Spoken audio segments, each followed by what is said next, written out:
அனைவருக்கும் இனிய வணக்கம். நான் உங்கள் மதுரை ராமகிருஷ்ணன். இந்த வாழ்க்கையை மனிதர்களை நேசிப்பதன் மூலமாக, மனிதர்களிடம் ஒரு அன்பு செலுத்துவதன் மூலமாக, நம்மை சுற்றி இருக்கக்கூடிய மனிதர்களினுடைய மேன்மையை புரிந்து கொள்வதன் மூலமாக, ஒரு மனிதத்தோடு வாழ்வதன் மூலமாக இந்த நாளை ஒரு இனிய நாளாக கொண்டாடிவிட மாட்டோமா என்கிற ஒரு மிகப்பெரிய முயற்சி தான் இந்த நிகழ்ச்சியினுடைய ஒரு மாபெரும் நோக்கம்னே சொல்லலாங்க.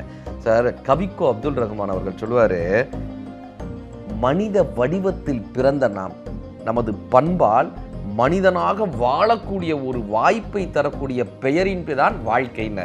மனித வடிவத்தில் நம்ம பிறந்துடுறோம்ப்பா, நம்ம பண்பால் இந்த மனித நேயத்தோடு வாழ்கிறோமான்னு ஒரு பெரிய கேள்வி வருது இல்லை? நீங்கள் இன்னைக்கு தன்னை பற்றி புகழ்பவர்கள் அல்லது தற்பெருமை பேசுபவர்களுடைய எண்ணிக்கை அதிகமாயிட்டே வருது சார்.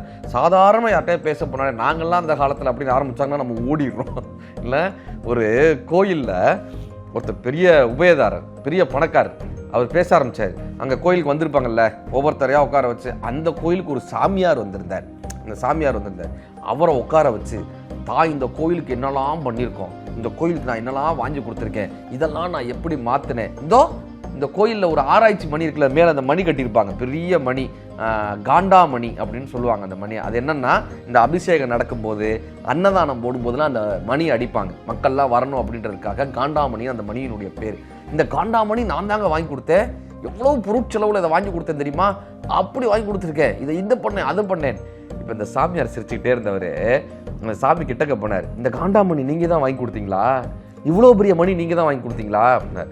ஆமாம் அப்படின்னார். எங்கே நீங்கள் ஒரு வாட்டி அந்த மணியை அடிங்க, போய் அந்த மணியை அடிங்க அப்படின்னார். அவரும் போய் அந்த மணி அடித்தார், டங்குன்னு அடித்தார், அப்படியே சத்தமாக இருந்துச்சு. இப்போ இந்த சாமியார் சொன்னார், என்னங்க இந்த மணியை போய் வாங்கிட்டீங்க, இதை போய் ஏன் வாங்கினீங்க? ஏன் சாமி அப்படின்னார். உங்கள் சத்தத்தை விட அந்த மணியோட சத்தம் கம்மியாக தாங்க இருக்குண்ணா. உங்கள் சத்தத்தை விட மணியோட சத்தம் கம்மியாக. என்ன தெரியுமா அர்த்தம்?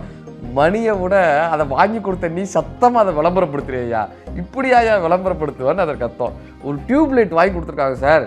டியூப்லைட் வாங்கி கொடுத்துட்டு உபயதாரர் திரு ராமசாமியினுடைய மகன் பெரியசாமின்னு போட்டால் டியூப்லைட்லேருந்து வெளிச்சம் வரமாட்டேங்குது, பேர் மட்டும்தான் பெருசாக இருக்குது இல்லை?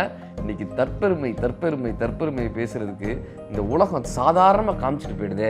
அருணகிரிநாதர் சொல்லுவாருங்க, வாழ வயதாகி அழகாகி மதனாகி படி மாணிபமோடு ஆடி மருளாடி விளையாடி உடல் வாழ்வு சதமாகி மட கூடமோடு பொருள் தேடி வாசனை புழுவோடு மலரோடு மடமாகி கமல் வாசனைகளாகி விலை மாதரோடு கூடி அவர் ஆசைகளிலே சில நாள் போய் தோல் திரைகளாகி நிறைகளாகி இரு கால்கள் தடுமாறி செவி மாறி பசு பதி பாசம் சூழ் கதிகள் மாறி சுகம் மாறி தடியரோடு திரி ஒரு நாளில் சூளை சொறி வாதமோடு நீரழிவு சூளம் என கசு மலம் என நாரி உடல் அழிவேணும்னு. சார், இந்த உடம்பு எப்படி மாறுனே தெரியாது சார். இந்த வாழ்க்கை எப்படி மாறுனே தெரியாது. நீங்கள் கேரளாவில் ஒரு பெரிய நடிகருடைய அம்மா, பெரிய நடிகர் அவர், அவங்க அம்மா, அவங்க ஒரு பெரிய கார் வாங்கினாங்க, பெரிய கார். அவங்க போய் அந்த ஊர் எம்எல்ஏட்ட என்ன தெரியுமா கம்ப்ளைண்ட் கொடுத்தாங்க, எங்கள் காரு இந்த தெருவில் திரும்ப மாட்டேங்குது, தெருவை அகலப்படுத்துங்க. இப்படியா தெரு போடுவீங்க, தெரு அகலப்படுத்துங்க, எங்களுடைய அந்த விலை மதிப்பில்லாத கார் போய் தெருவில் திரும்ப மாட்டேங்குது, எங்கள் வீட்டு வாசலில் பார்க்கிங் பண்ண முடியலன்னு அந்த அம்மா கம்ப்ளைண்ட் கொடுத்தாங்க. இப்போ வெள்ளம் வந்துச்சுல்ல கேரளாவில், அப்போ என்ன தெரியுமாச்சு, ஒரு படகுல ஒரு குண்டால அந்த அம்மாவை உட்கார வச்சு 3 பேர் ஐலேசான்னு அந்த அம்மாவை காப்பாற்றிட்டு வந்தாங்க. அந்த அம்மா பரிதாபமாக வெளியே வந்தாங்க. அந்த அம்மா யாரு, எங்கள் லம்போகினி காரு திரும்ப மாட்டேங்குது, எங்கள் காரு பெரிய விலையுறந்த கார் திரும்ப மாட்டேங்குதுன்னு சொல்லி கம்ப்ளைண்ட் கொடுத்தவங்கள சாதாரணமாக ஒரு படகுல வச்சு கூப்பிட்டு வந்தாங்க. எவ்வளோ பெரிய பணக்காரராக இருந்தாலும் இந்த இயற்கை என்ன தெரியுமா பண்ணுது, இயற்கை தான் எல்லாரையும் விட மிகப்பெரிய பலசாலி என்று நிரூபித்து கொண்டே இருக்கிறது. இயற்கை தான் எல்லாரையும் விட சக்தி வாய்ந்தது என்று நிரூபித்து கொண்டே இருக்கிறது. அப்போ இந்த மனித வாழ்க்கையை எப்படிப்பா வாழணும்னாங்க சார். சைலேந்திர பாபு ஐஏஎஸ் அவர்கள் ஒரு சம்பவம் சொல்லியிருப்பார். எனக்கு இந்த காலை நேரம்ன்றது ரொம்ப பிடிக்கும், இந்த காலை நேரம் ரொம்ப மகிழ்ச்சியான நேரமாக இருக்கும். உடற்பயிற்சி செய்கிற காரணத்தினாலா, சூரிய உதயத்தை பார்ப்பதனாலா, அந்த குளிர்ந்த காற்றினாலா, அல்லது மக்கள் எல்லாம் பறந்து கொண்டிருக்கக்கூடிய வேலைக்கு தயாராகி கொண்டிருக்கக்கூடிய அந்த நேரத்திற்காகவா என்றால், நான் உடற்பயிற்சி செய்து விட்டு வரும்போது தூரத்தில் அந்த தேநீர் கடைக்காரர் எனக்காக என்று என்னை பார்த்துவிட்டு சர்க்கரை கம்மியாக ஒரு தேநீர் எடுத்து தயாராக வைத்துக் கொண்டிருப்பார். நான் வருவேன் என்று அவர் எனக்காக சிறப்பாக தயாரித்த அந்த தேநீர் சர்க்கரை கம்மியாக நான் எப்படி அருந்துவேனோ அதை பார்த்து தயாரித்து வைக்கக்கூடிய அந்த அக்கறையில் தான் இன்றைக்கும் மனிதம் இருக்கிறது அப்படின்னு சைலேந்திர பாபு ஐஏஎஸ் அவர்கள் அந்த சம்பவத்தை சொல்லியிருப்பார். அப்படி இன்றைக்கு நம்ம பார்க்கக்கூடிய ஒரு புத்தகம் ஆலை அரசர் கருமுத்து தியாகராயர் ஐயா அவர்கள் எழுதியிருக்கக்கூடிய ஒரு அற்புதமான ஒரு புத்தகம். இந்த புத்தகத்தை டாக்டர் ராதா தியாகராஜன் அவர்கள் எழுதியிருக்காங்க. இவர்கள் வாழ்க்கையில் நடந்த ஒரு அற்புதமான சம்பவங்களை, அடுத்தவர்கள் மீது வாஞ்சையோடு தன் வாழ்க்கையை எப்படி மாற்றியிருக்கிறார், ஒரு வள்ளல் தன்மையோடு எப்படி இருந்திருக்கிறார், தமிழ் பணிகளை எப்படி நடத்தியிருக்கிறார், மாணவர்களுக்காக தங்கள் வாழ்க்கையை எப்படி அர்ப்பணித்திருக்கிறார், இந்த நூலாலை என்கிற ஒரு மிகப்பெரிய விஷயத்தை கொண்டு வந்து அதை மக்களின் பயன்பாட்டிற்காக எப்படி மாற்றியிருக்கிறார் என்று சொல்லப்படக்கூடிய ஒரு அற்புதமான ஒரு புத்தகம். இவரினுடைய வாழ்க்கை வரலாற்றை சொன்ன ஒரு புத்தகம். ஒரு தனி மனிதர், மிகப்பெரிய போராட்டத்துக்கிடையில் வெற்றி வாகை சூடிய மனிதர் தன்னுடைய வாழ்க்கையை எப்படி நடத்த வேண்டும் என்று காட்டிய ஒரு புத்தகம். சார், அப்துல் கலாம் ஐயா ஒரு ஸ்கூலுக்கு சிறப்பு விருந்தினராக போகிறார். அவர் எப்பயுமே என்ன பண்ணுவார், மாணவர்கள்கிட்ட கேள்வி கேட்டுக்கிட்டே இருப்பார். முடிச்சுட்டு மாணவர்கள்கிட்ட கேள்வி கேட்பார். இப்போ இவர் கேள்வி கேட்பாருன்னு தெரிஞ்ச உடனே அந்த ஸ்கூலில் என்ன பண்ணுறாங்க, முதல் கேள்வி நீ கேட்கணும்ப்பா, ரெண்டாவது கேள்வி நீ கேட்கணும்ப்பான்னு ஸ்கூல்லேயே கேள்வி எழுதி கொடுத்துட்றாங்க. இது பண்ணுவாங்கல்ல நிறையா ஸ்கூலில், அறிவு சார்ந்த கேள்வியாக எழுதி கொடுத்து ப்ராக்டிஸ் கொடுத்துட்றாங்க. அந்த ஸ்கூலில் சேட்டை பண்ணுற ஒரு பையன் இருக்கான்.